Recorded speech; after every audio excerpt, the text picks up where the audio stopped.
get answered the way we want it on our timetable. It's easy to get bitter, negative, give up on our dreams. My father and I, we were best friends. I'd worked with him for 17 years. We traveled the world together. All of a sudden, he was gone. I had to do what I'm asking you to do. I said, God, I know this storm is not a surprise to you. I can't bring my dad back. I can't make it happen my way. So God, I'm going to take down the sails and I'm going to let your winds blow me to where you want me to go. I relinquished control and I came back to that place of peace. Instead of worried about it, what's going to happen next? No, God, I trust you. I know you're in control of these winds. Do you know that storm blew me from behind the scenes where I'd been for 17 years into the position that I'm in now? I never dreamed I could do this, but this is where the storm took me. That's what the scripture means. What is meant for your harm, God will use to your advantage. The wind may be blowing strongly in your life tonight. You don't see the end. Why don't you take that step of faith and say, all right, God, I'm going to let you do it your way. I know you have my best interest at heart, and this storm can't take me where you don't permit it to go. So God, I'm going to trust you. When you relinquish control, those winds will blow you to a new level of your destiny. It may not happen overnight, but God is a faithful God. His plan for your life will not be stopped by a storm, by a bad break, by an injustice, by the loss of a loved one. God is a faithful God. He said, no weapon formed against you is going to prosper. He said, when the enemy comes in like a flood, he would raise up a barrier. You may be in a storm, pressure all around. You could easily live worried, but know this, the battle is not yours, the battle is the Lord's. If you will come back to that place of peace, God is saying, then He will shift those winds, and instead of blowing you backwards, they will propel you forward. Today, Lakewood is experiencing our greatest days of ministry. The critics said we'd never make it, but today we're stronger than ever. What happened? God used the winds of that storm that were meant to harm us. He shifted the direction, and instead of blowing us backwards, they propelled us forward. What am I saying? The same winds that try to stop you will be the winds God uses to move you ahead. Quit mourning over what you've lost. Let go of what didn't work out. Forgive the people that have hurt you. When you dare say, God, I'm trusting you to make my wrongs right, that's when God can shift the winds in your direction. Friends, God is in complete control. If God wanted you to have that job where you got laid off, you would have still had it. He's God. Let it go. If God wanted that person to stay that left you, they would have stayed. Let it go. If your prayer didn't get answered the way you wanted on your timetable, don't get bitter, don't get discouraged, don't drop out of church. That simply means God has something bigger, something better, something greater in your future.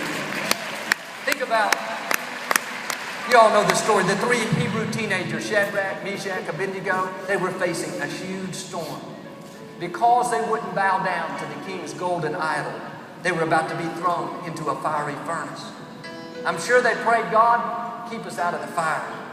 God, this is dangerous. God, we could be killed. God, please, we're asking you, do not let this happen. They wanted God to do it their way, but sometimes God chooses to do it another way. Sometimes God will deliver you from the fire.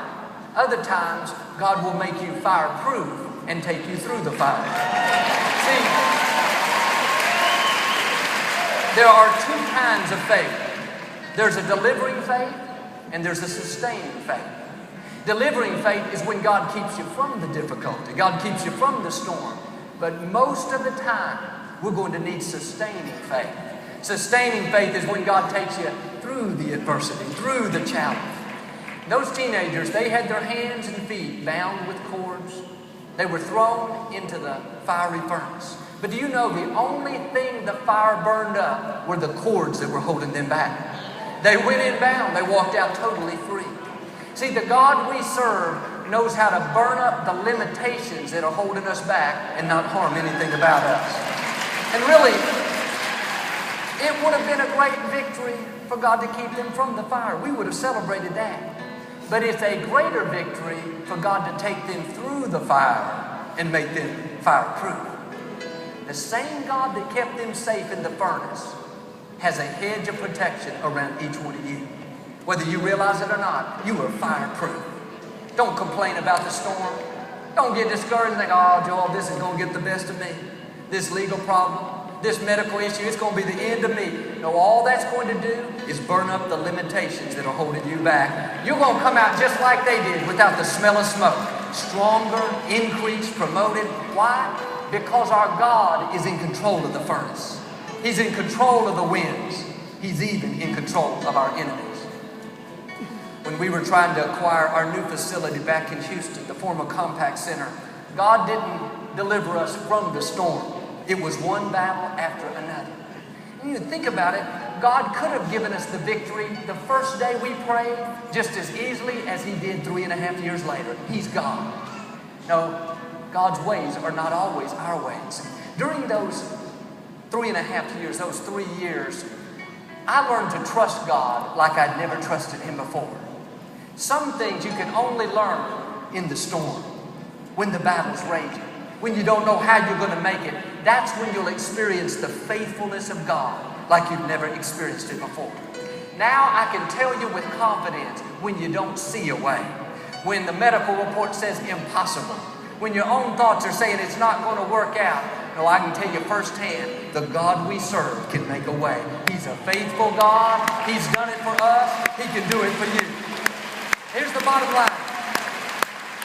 What is now your test will soon be your testimony.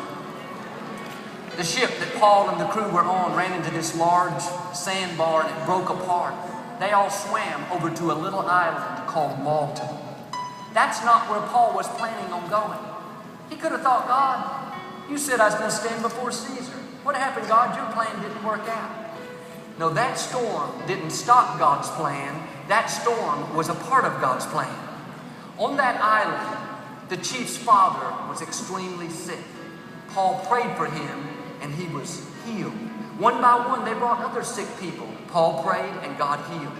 Paul ended up sharing his faith and the whole island came to know the Lord. What happened? God used the winds of that storm to blow Paul to people in need. Had it not been for the storm, the chief's father would have never been made well. The island would have never heard the good news. The storm may have been meant for your harm, but God knows how to direct the winds and not only protect you, but to take you to a place where you can be a blessing to someone else in time of need. On the way out of your storm, don't be surprised if you have interruptions, inconveniences, not what you had planned. God ordained that so you can be a blessing. Don't just look for your miracle, become someone's miracle. As you reach out to people in need, as you lift the fallen, you encourage the discouraged, you become a friend to the lonely, that's when your breakthrough will begin to come. The scripture says, pray one for another so that you may be healed. One of the tests we all have to pass is in the middle of the storm, being good to somebody else. I've heard it said, when everything comes against you, remember airplanes take off against the wind, not with the wind.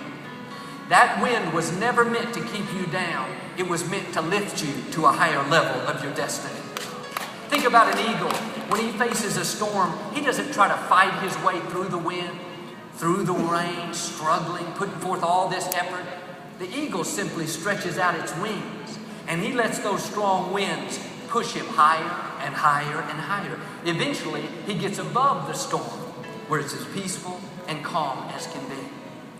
When the winds are blowing, things are coming against you, it's easy to start fighting, getting upset, trying to change things that we were never meant to change.